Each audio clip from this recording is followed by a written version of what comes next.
নমস্কার বন্ধুরা, সবাই কেমন আছেন? আশা করি সবাই ভালো আছেন। আমার পরিবারে আপনাদের সকলকে স্বাগত জানিয়ে আজ আমি আরও একটি নতুন রেসিপি আপনাদের জন্য নিয়ে এসেছি। আশা করি আজকের রেসিপিটি আপনাদের ভালো লাগবে। বন্ধুরা, আজ আমি আপনাদের খুব সহজেই সামান্য উপকরণ দিয়ে খাস্তা মুচমুচে বিস্কুট বানিয়ে দেখাবো।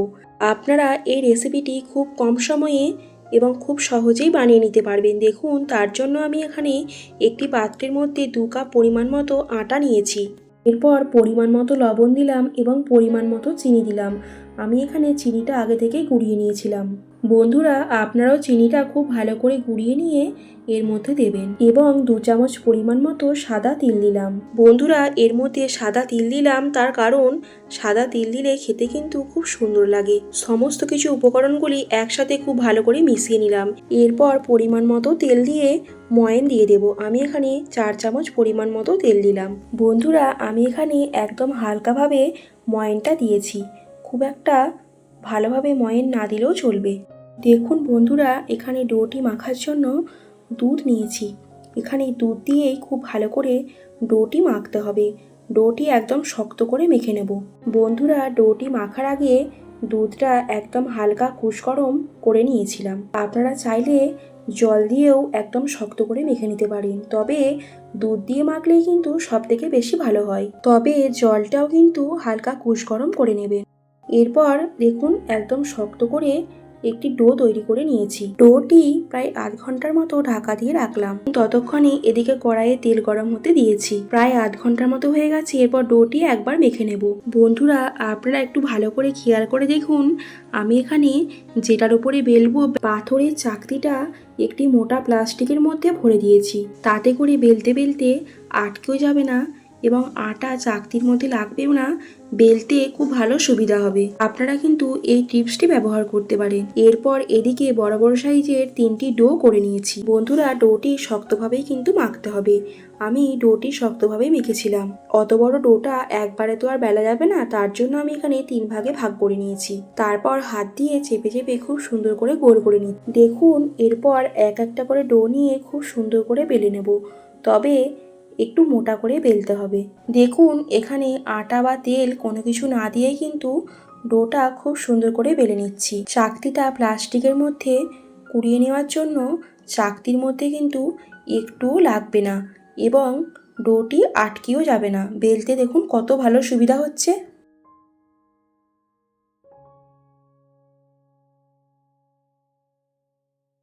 একটু মোটা করে খুব সুন্দর করে বেলে নিতে হবে। দেখুন, আপনাদেরকে কতটা মোটা রাখতে হবে সেটা কিন্তু দেখিয়ে দিচ্ছি। ঠিক এরকম ভাব মোটা রাখলেই হবে। আমি এখানে বিস্কুট ঠিক যেরকম সাইজের গোল বানাবো ঠিক সেরকম সাইজেরই একটি ছোট্ট গ্লাস নিয়ে খুব সুন্দর করে কেটে নিচ্ছি।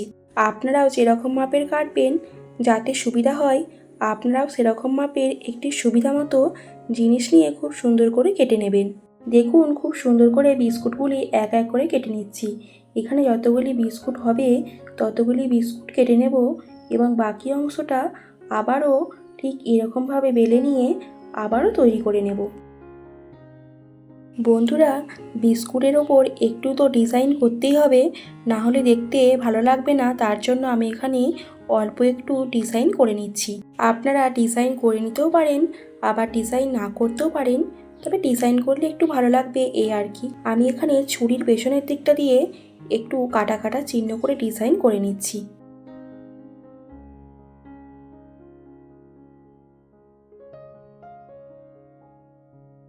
বন্ধুরা, দেখুন, আমি আপনাদেরকে দুরকমভাবেই দেখাচ্ছি। আমি একরকমভাবে সিম্পল দেখিয়েছি এবং আর একটা হলো আপনারা এরকমভাবে ওপরে দুটি তিল ছড়িয়ে দিতেও পারেন। এখানে সাদা তিল ব্যবহার করবেন। সাদা তিল খেতেও ভালো লাগে এবং দেখতেও ভালো লাগে। দেখুন, এরপর সব কটা বিস্কুট খুব সুন্দর করে তৈরি করে নিয়েছি। এরপর কড়াইয়ে তেল গরম হয়ে গেছে। তেলের মধ্যে এক এক করে দিয়ে খুব সুন্দর করে ভেজে নেব। একদম হালকাভাবে লাল করে এপিট ওপিট করে ভেজে নিতে হবে। বাড়িতে থাকা সামান্য উপকরণ দিয়ে খুব সহজেই আপনারা কিন্তু এরকমভাবে বিস্কুট বানিয়ে খেতে পারেন।